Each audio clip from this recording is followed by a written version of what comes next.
Hello guys, and welcome back to this channel, where today guys, I'll be showing you how to delete Netflix history. So guys, the first thing that you of course need to do is go to Google and type in netflix.com.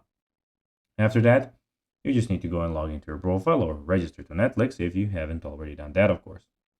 And of course you need to go and subscribe to Netflix.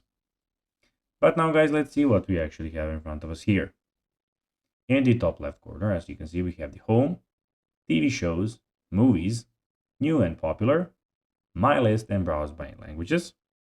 And in the top right corner, we have your profile. But now guys, let's see how you can actually go and delete Netflix history.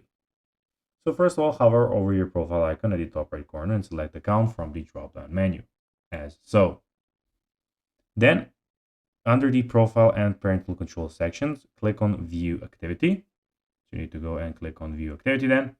And after clicking there, you'll see a list of all titles you watched. To remove individual titles, click X next to the title you want to delete, and then just go and remove it and click on hide all.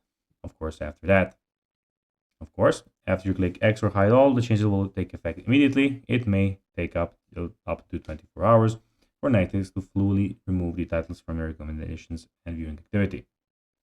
So guys, that will be everything for this video. I hope that you found this video informative and entertaining, guys. If you did, don't forget to like this video, share it, subscribe to the channel, and put the notifications on, as guys, this really helps us grow our channel. So if you have a few seconds, it would be pretty cool if you could do this for us. So guys, that will be everything for this video. I hope you enjoyed it, and guys, as always, I'll be seeing you in the next video on this YouTube channel. Until then, as always, bye guys.